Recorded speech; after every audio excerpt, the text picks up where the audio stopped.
Hello students, this is your third and last part of video of chapter number 2 from geography. So we are going to discuss the last topic, that is natural vegetation and wildlife. Natural vegetation and wildlife exist only in the narrow zone of contact between the lithosphere, hydrosphere and atmosphere, that we call as biosphere. In the biosphere, living beings are interrelated and interdependent on each other for survival. This life supporting system is known as the ecosystem. As animals are totally dependent on the plants as a food, so they also eat the fruits, so they are unable to digest the seeds. So when they excrete and they move from one place to another, they excrete over there. So this seeds falls on grounds with the excreta, and later on it is grown as a plant when the rainfall occurs.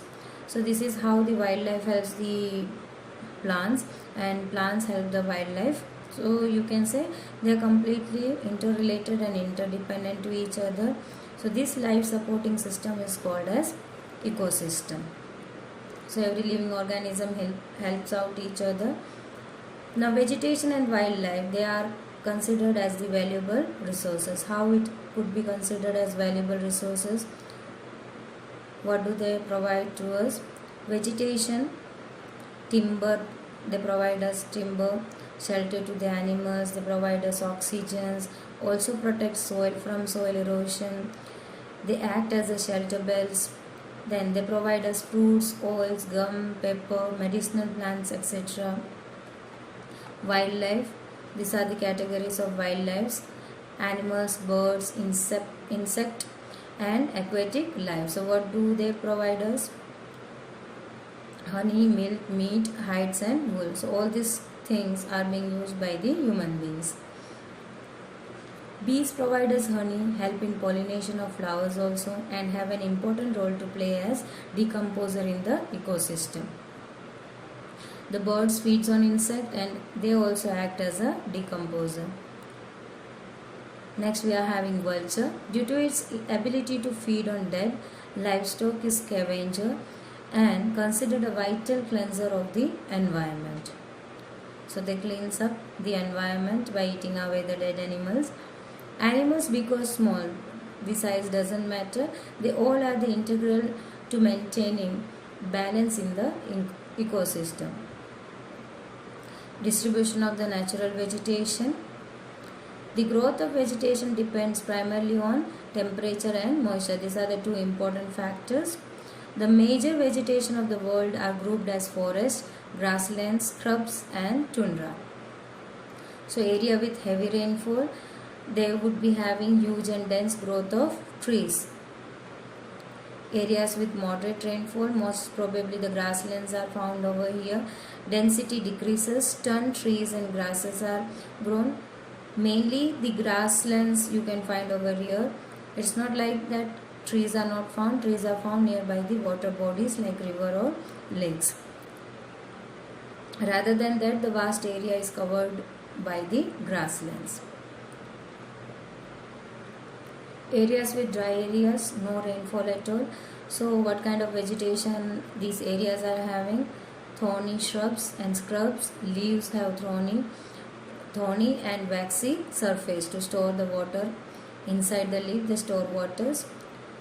Then areas with cold areas, mainly in the tundra regions.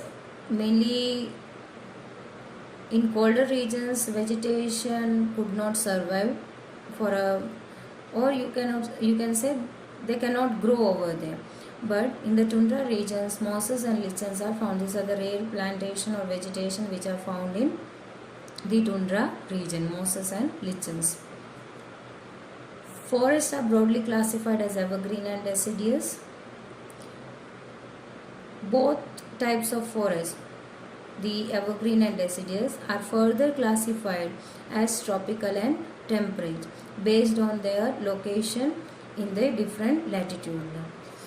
Latitudes already know, nearby the equator you can find the temperate forest, and above that you can find the tropical forest also. So it depends on the latitude in which where they are located. Evergreen forests do not shed their leaves simultaneously in any season of the year.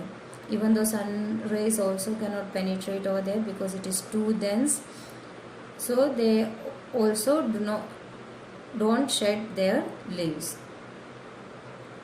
But deciduous forests shed their leaves in particular season during summer season to conserve loss of moisture through transpiration. Growing population and their growing demand, and as well as to feed them, large areas of forest have been cleared off to grow the crops. Forest cover all over the world is vanishing rapidly. Already you know about the above point gives away the reason for what reason these forests have been cleared off and why in the world it is vanishing rapidly. So there is an urgent need to conserve these valuable resources. How to conserve it? Conservation of natural vegetation and wildlife. Both the thing we have to conserve. It is not like to give away the importance to the natural vegetation only.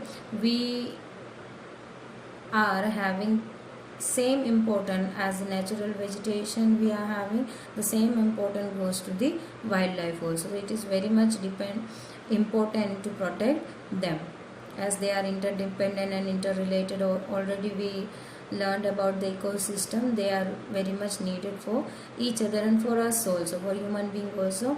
The vegetation cover is also necessary and the wildlife is also necessary. Need for the conservation against what we have to protect. Forest fires.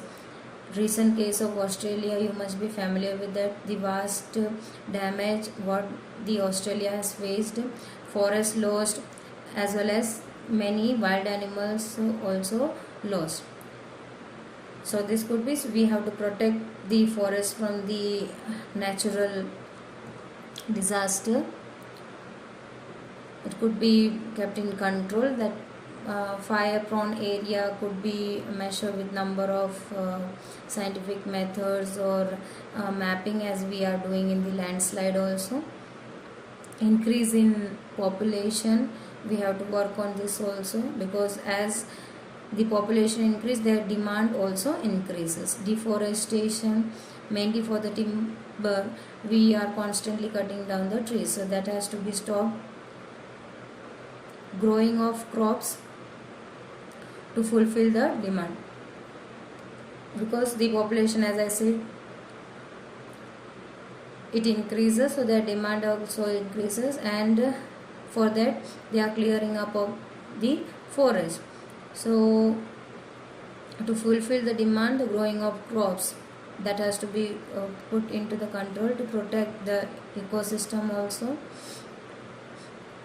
Poaching means illegal hunting, and mainly the wild animals are hunted illegally for what? Teeth, hide, nails, horns, feathers, even peacock are killed for feathers also. So these species, few of the species become extinct, and the others are on the verge of extinction. Slowly and steadily they are completely vanishing from the areas, certain areas. Now landslide also occurs, that also we have to protect.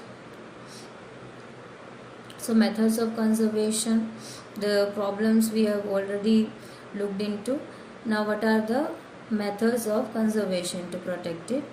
Now national parks could be built up or could be constructed and as well as wildlife sanctuaries and biosphere reserves could be made to protect our natural vegetation and as well as wildlife. Both can be done by making this. So conservation of creeks, lakes and wetlands is necessary to save the precious resources from depletion. So it is very necessary to make these areas.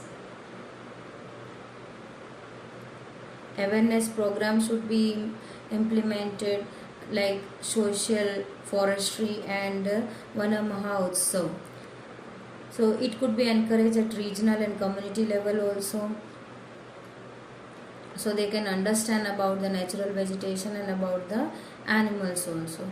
Awareness camps should be done for the children. Mainly it could be started from the school itself. The school children should be encouraged to bird watch or to have a camps on the natural areas, or you can visit any of the forests. So it could be enhance the interest of the children to know about the vegetation, more about the natural vegetation and about the wildlife. Many countries has passed the laws also on killing on the animals. One of the famous case that also you are familiar with, Salman Khan case, how he was being charged to kill Chinkara.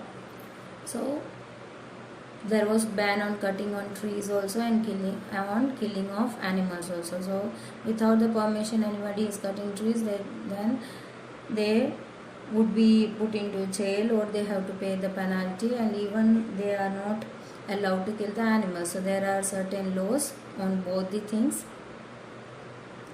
It is considered as illegal. International convention, they established that lists several species of animals and birds in which trade is prohibited. So they cannot trade these species, the listed species of animals and birds, to the other regions.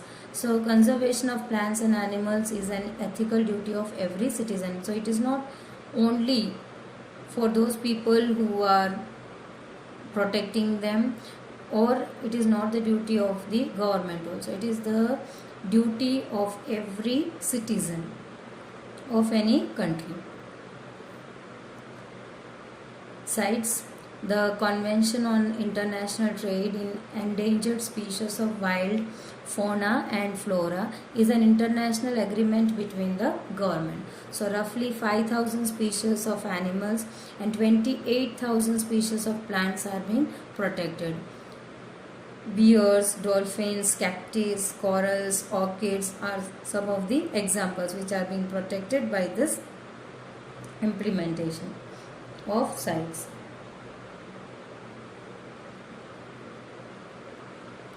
So here your chapter ends. The conservation method for the natural vegetation and as well as wildlife we have noted. How to conserve natural resources also, how we are completely dependent on these things, and how we should protect, whether it is about water or whether it is about the environment, whether it is about wild animals or the natural vegetation. It is important in our life. We cannot just think our life without all this thing. So whenever you use things, think twice before using it. Don't waste it unnecessarily. Thank you. If you are having any query, please contact me personally. Till that, stay tuned. Bye.